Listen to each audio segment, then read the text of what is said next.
The James Show Podcast. I'm kind of concerned about this Gaza deal because we got the hostages back. That was the first big hurdle. Kind of amazing. Wow. So that made me optimistic.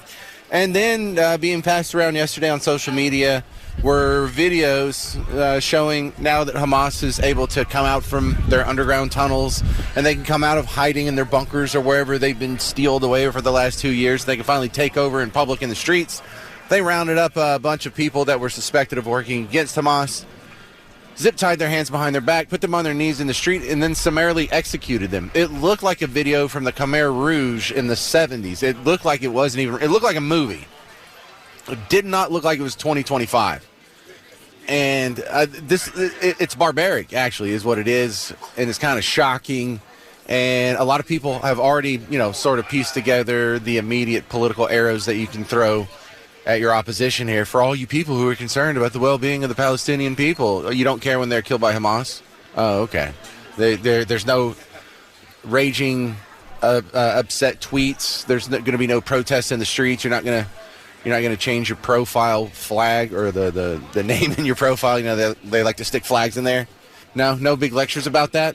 But the cold reminder that you get if you see this video, and I do not recommend it, just take my word for it. There's like 6 to 8 people that are on their knees with their hands behind their back, and there's guys behind them with what looks like AKs.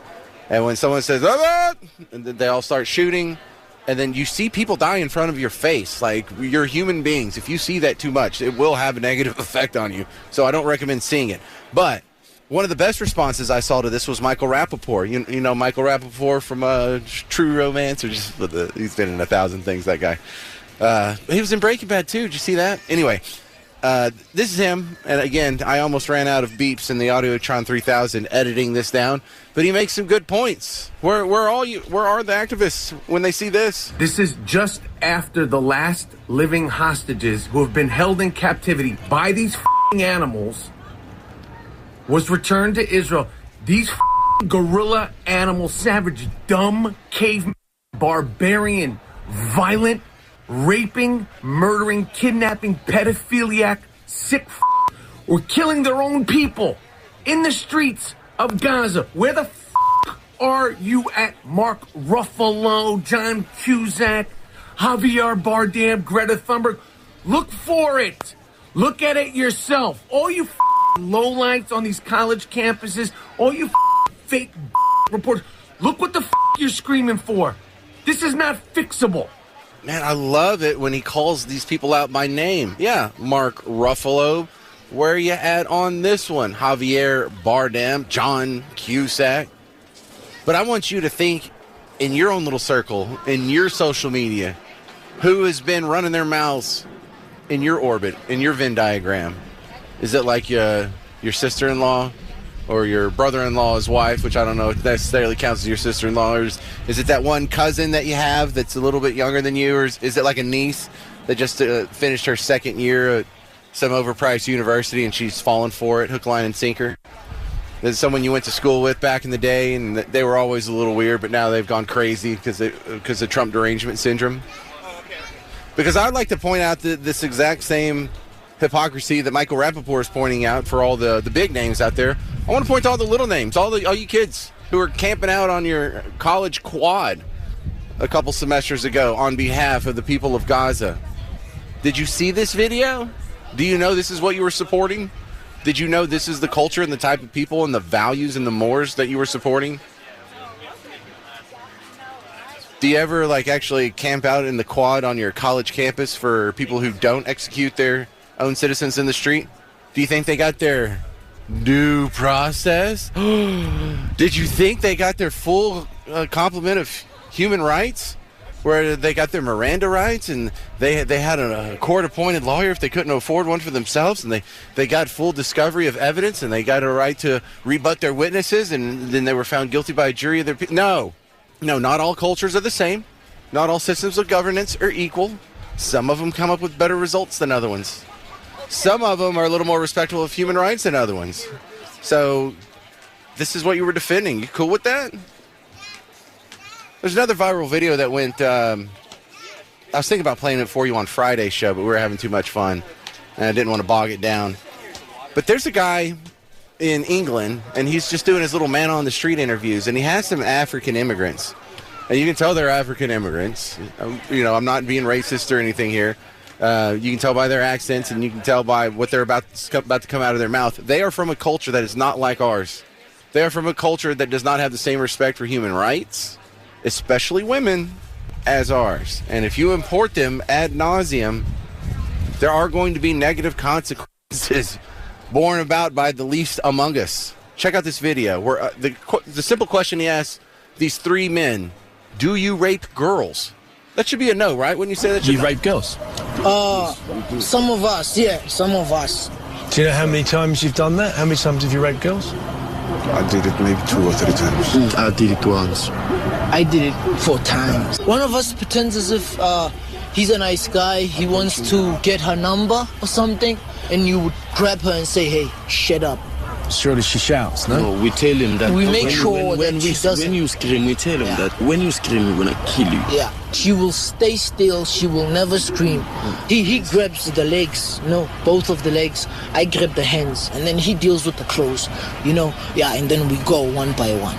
We call it Jagro. Yeah, you enjoying it, huh? And we would he'd beat our hands, high five. What's it? Yeah, we're doing it. Let's do this. The consequences of what you're doing in terms of how that affects the person that's raped. Yeah, the consequences, we look at that all the time, because it happens. She might scream, people might wake up. I'm talking about the emotional effect, the physical effect it has on the girl. Yeah. Sometimes we know that we might rape her and wake up tomorrow with viruses ourselves. What about regretting what you've done to the girl? I also do regret about it, because if she fell pregnant, what will be that baby's father? Who will be that baby's father? Yeah, let's just import millions of those guys. We'll put them all in one concentrated metropolitan area, and we'll let them vote for their own leaders and oversee and enforce laws as they see fit. What could possibly go wrong? Now, for all the people who are putting Palestinian flags in your bios and you've been waving them in the streets down here on Main Street in downtown Dallas, this is what you're supporting. This is the kind of culture that you're supporting, just executing people in the street. Y'all cool with that? You sure you're the good guys? So, White Settlement Boulevard is having a name change debate. Did you see this? I heard this on Casey's show this morning, and he cracks me up. He's so good at these topics because he brings up some quite obvious things. It's like, okay, it's been called that for 175 years. Why now? Why is it okay for 174 years, but on year 175, it's intolerable? And there's also the suspicious thing that happens with any of these name changes. Once you allow people to go back and change names that have been there for generations and generations, people are going to abuse it for political purposes. And so it sounds like they want to rename this street. Okay, we don't like White Settlement. Let's just go ahead and coincidentally name it the same name that's going to match this big real estate developer's plans for a proposed project that's going to happen on that road. And so it'll all match, and it'll be like the city is branding his development with that whole area. See how everything can be corrupt on a long enough time scale if you leave it up to government? So check it out. This is from WFAA.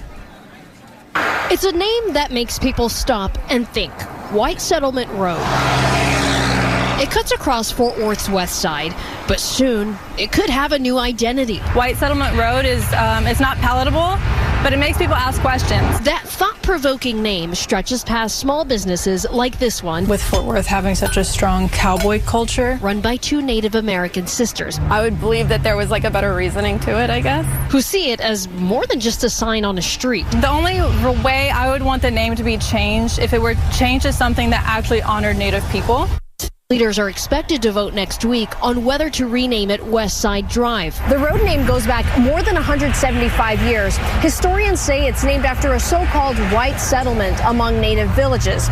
Well, for years, people in the Native American community have asked for this road name to change. Large portions of our community, it's a very painful name. But the area's council member Elizabeth Beck says the change is mainly business-driven, something the new developers of the $1.7 billion West Side Village initiated. It's a double win for the city of Fort Worth. We get to create a special place by creating a development on a boulevard with a name that shares that of the development, but also by changing the name of a street that we know so many people have called for so long to do so. If approved, The developers of Westside Village would cover the roughly $26,000 cost to make the switch. I know a lot of people feel like the name should be changed because it would somehow write history, but to me it won't. To me it will just erase it. If approved, one of All right, that's enough of that. The WFAA, great job on the report. The only thing I would push back on is, so we go find 2 Native American sisters to argue against the name. Does their opinion become more valuable because they're Native American? Why does that matter? Because, that's how it was presented. Look, we have some opinions of people who actually aren't white. Let's see what they have to say. Why does that matter?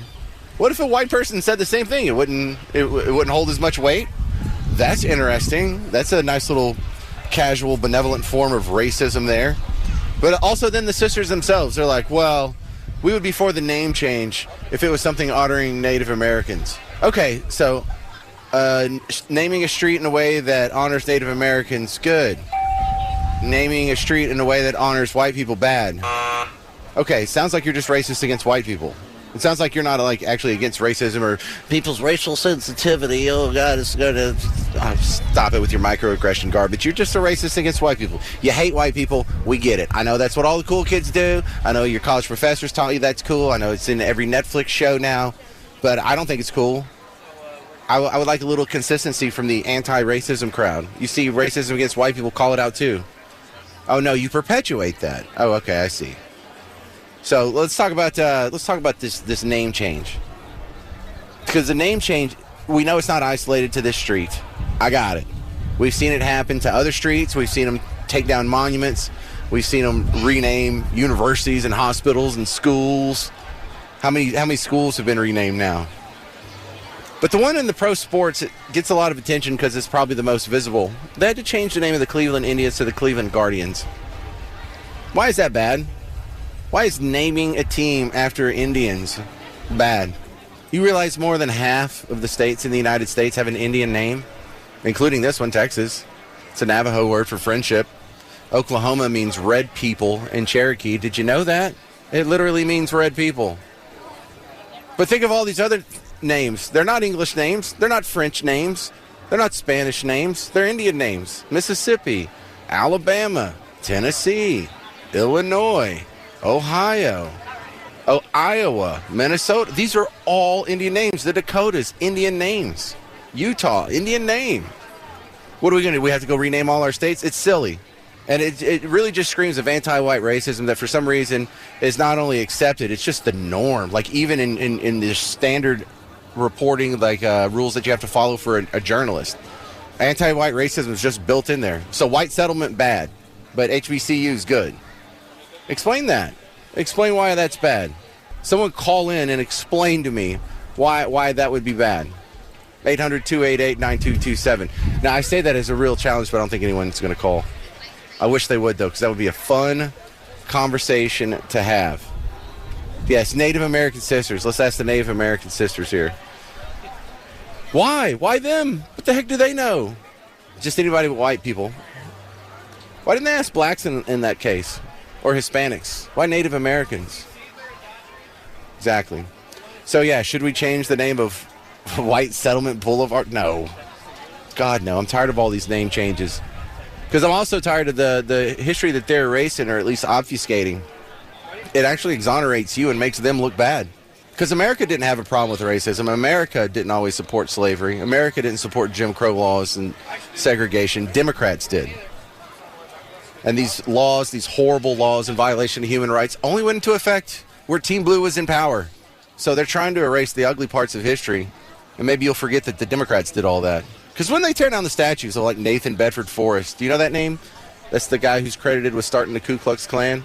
They just tore down his statue not too long ago in Tennessee.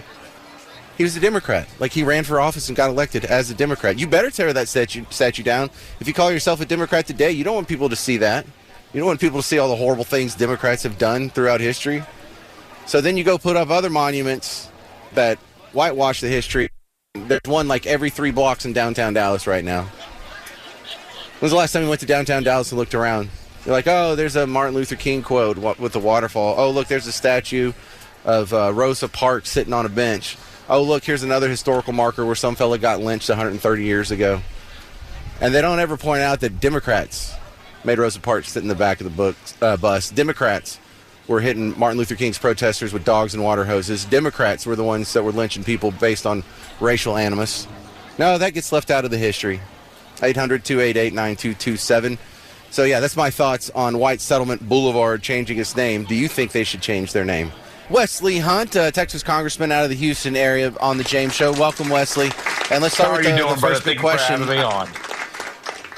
All right, I know you don't have a crystal ball, so you don't know for sure, but if you had to spitball it, if you had to put some money on it, how long do you think this shutdown is going to last? You know, as long as the Democrats want it to last. And this is what people have to understand, that this is a Chuck Schumer shutdown. Every single Republican voted for this. And while they are trying to spread lies about this and blame this on us and say that this is our fault, people have to understand that it passed the House, and much to their chagrin, they hated to see that happen. Now it's in the Senate, but the threshold for any budgetary issues is 60 votes. We're at 55 votes, and every single Republican voted for it. So now Chuck Schumer needs to find 5 more of his colleagues to vote in favor to shut the government down, and it shall be so.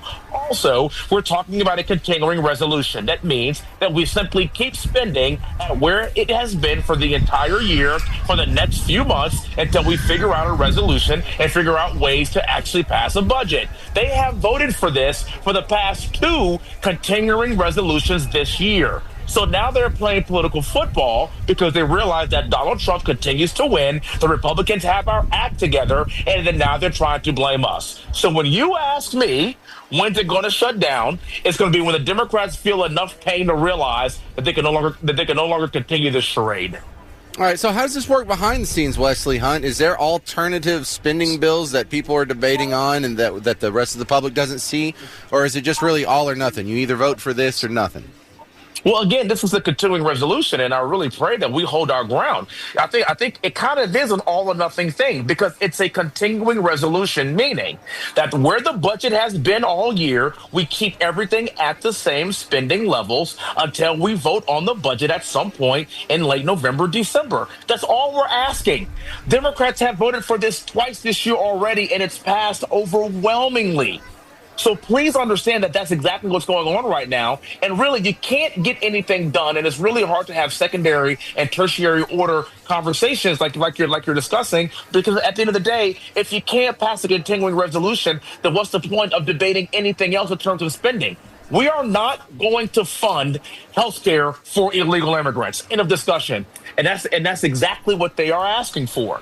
So if we're not going to bite on that, and we have the presidency, and we have the House, and we have the Senate, well, then guess what? Eventually, they are going to have to bend the knee. And I see it happening at some point in the next few weeks. But under no point should we give into this. And also, I will say this as well.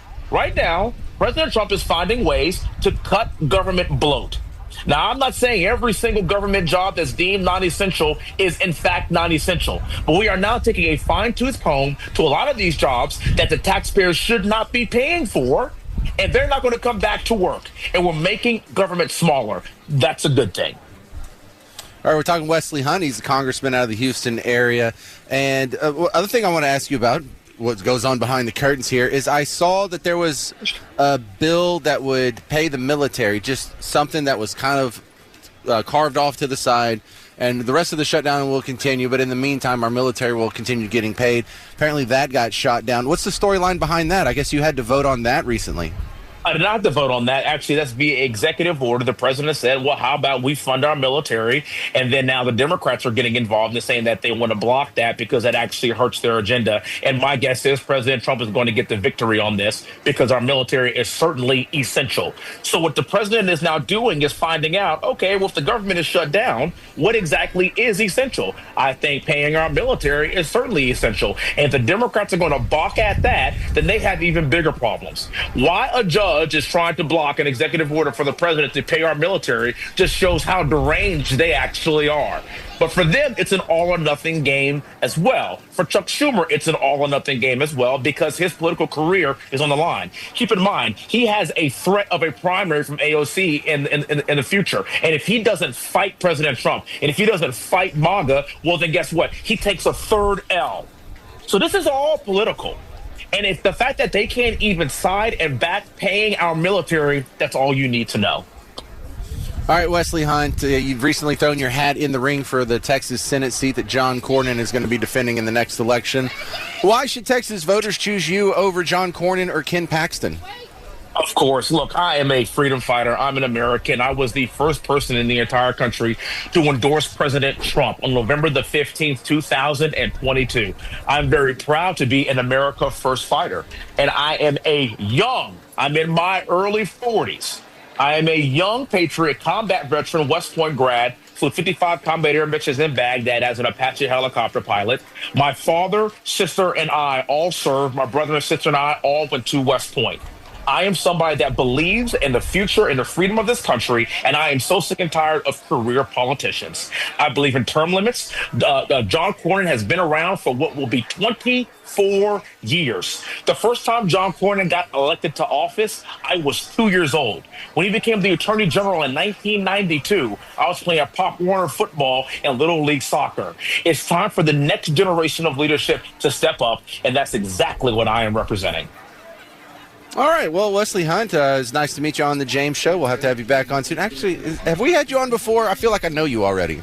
I think maybe once before, but it's been a while, brother. So thank you for having me on again. I think so. Well, we have some mutual friends in Houston, so I think I might have even met you in person, but I don't know. All right, that's Wesley Hunt. Let's do it again soon. All right, WesleyForTexas.com is his website. And what are we in, like day 16 of the shutdown? It's barely even in the headlines. And this is so important because you were being told just 2 weeks ago how catastrophic this is, how reckless and dangerous the Republicans were for allowing this to happen. And you got both sides blaming the other side because this is going to be so terrible. Well, you both look stupid, Republicans and Democrats. Like I just had Wesley Hunt on. I want someone to come on and be like, you're damn right I shut down part of the government. They want to call it the Schumer shutdown. Hell no, it's the Parker shutdown. Name it after me. I shut this thing down.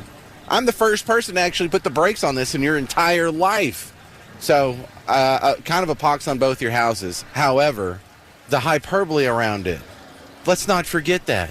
And that one of the most important lessons Rush Limbaugh taught you is to don't trust the drive-by media. And he called them that for a reason. Whatever's being reported today, just come back in 2 weeks, come back in 2 months and revisit this story and see if their reporting stands up. And if we did that on a regular basis, I mean, all these people would be just fired as fast as they can be. Because you can almost do that with any time span. You can go back 2 months or 2 weeks, and you were being told the shutdown's going to crash the government. There's going to be dead children just dying in the gutters and old people being denied health care, just dying outside of hospital waiting rooms and whatnot. There's going to be cops on motorcycles going real close to the booth. Then you fast forward, is any of that happening now? You were told like 3 months ago that after Trump bombed Iran, that we're going to be plunged into World War III. There might even be a draft and your son's going to be sent off to the Middle East. Hadn't heard a peep out of him since. This is the quietest you've ever seen the Middle East. You can go back 6 months ago and they were telling you the stock market's going to crash. We had that little downturn in April because of the tariffs. It came right back. We're at all-time highs now. Is this where they told you we would be 6 months ago? So it's just ridiculous. But I'm enjoying the shutdown as long as it can possibly last because I think a lot of people are just looking around and being like, you know what? Life's not horrible without all the government. I'm just here to remind you that when life isn't horrible, it's actually pretty good. So if you just don't think about how horrible it is and think about how good it is, then it gets better. Even though the horrible stuff's still happening, there's still a lot of good stuff. Things are pretty desperate here in downtown Dallas, though. I have a sneaking suspicion, our lives have been so crushed by the weight of the government shutdown that I think people are just here in Texas State Fair because they don't have any food left. And maybe all the grocery stores, their shelves are empty, and this is only corn dogs, your last refuge of nutrition in this post-apocalyptic shutdown world. We're going to be hunting down homeless people for cannibalistic nutrition here in a couple days. It's really getting that bad. Oh, man. So what about you? How are you getting by here? Are you almost out of food in your underground bunker? You get that freeze-dried food from Ron Paul, and it's starting to run out. Have you planted some crops so you can survive the winter or something? I don't know. It's just so funny because this is not what they were telling you was going to happen just 2 weeks ago, and now they're totally ignoring it, and I find that it'd be amusing if they would actually report on it, but it'd also be really embarrassing for the people that need to be embarrassed. Do not forget what these people say. When they talk about, well, if we shut down the government, all these people are going to be hurt, and then when the people aren't hurt, you don't go back and say, well, these people are hypocrites or these people don't understand economics. Now, that's true. But the real truth is they're lying to you. They are just constantly lying to you. You cannot trust these people for anything. And so what do you do when you find out someone's lying to you because they want to grow the government? Well, the first thing you would do is not grow government, right? But guess what we're about to do? Again, a plague on both of your houses. But we're about to grow government. This is only a temporary lived enjoyment for me. It has been your observation every time this happens in the past that at some point, after enough pain and suffering and whatever, that they're going to come together and agree to spend more of your money. The next question, though, is, if I have more time with Wesley Hunt, this was the next one on my list, actually. So let's say we do get the government shutdown over with. We get a bill that can pass, the clean resolution to last till the end of November. What happens at the end of November? Are we just going to do this again? At what point are we going to get some genuine cuts? Yeah, we got some cuts from Doge around USAID and Department of Education. Yeah, we got a little bit of nibbling around the fringes on some cuts around healthcare spending when it came to the one big beautiful bill. But we're still running $2 trillion deficits. We're still $38 trillion in debt and piling it up every day. And every day that we do this, your paycheck buys a little bit less. You are getting a pay cut every day. This profligate spending is allowed to go on. And if we don't see any more people complaining about that in D.C., then act accordingly. I don't think it's going to get much better. My favorite soundbite of the day, Kamala Harris was making the case. She's doing the book tour, and she's talking at symposiums, and she was on a stage with someone I didn't recognize in front of a crowd that apparently loved her.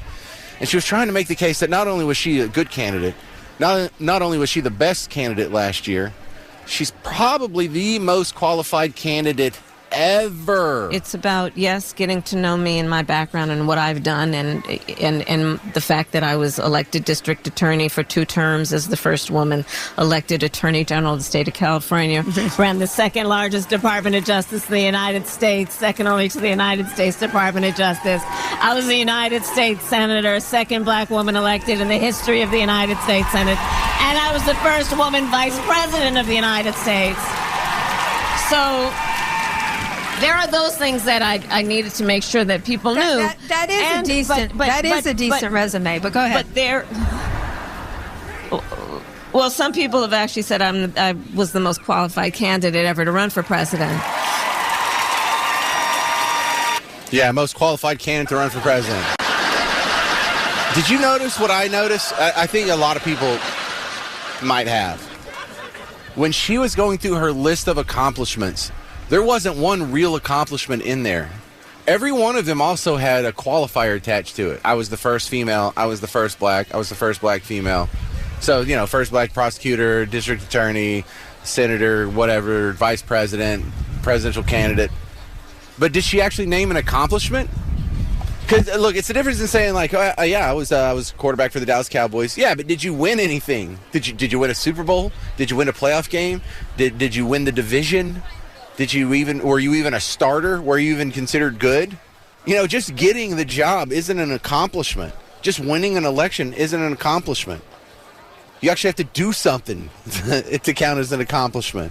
Yeah, I led the league in passing, or I led the league in completion percentage, or in touchdown passes, or something to that effect. But she didn't actually have any real accomplishments. Oh, yeah, I was just the first woman to do this, then the first black woman to do this, and the first black to do this, and the first woman to do this. No real accomplishments in there. That's the dangerous thing about DEI. Is now you have a bunch of people out there who think they've accomplished something based on their worldview. Lady, you haven't accomplished anything. Nate, what was her greatest accomplishment as vice president? No, yeah, nothing. Now, granted, you can say that about most vice presidents. They don't have a whole lot of duties in their job description that they can hang their hat on. But if you're going to list the reasons why you're qualified for a job, and every single one of them isn't an accomplishment, but a highlighting of how DEI furthered you along, You're one of the least qualified candidates in history, lady. 800-288-9227, 800-288-9227. Is Kamala Harris the most qualified candidate in history? 800-288-9227. I'm not sure a whole lot of people are going to call in and agree on that, but we'll give it a shot. All right, coming up next on The James Show, has the Alamo gone woke? Yikes. I'm James Parker. It's News Talk 820, 93.3 FM, WBAP. The James Show Podcast.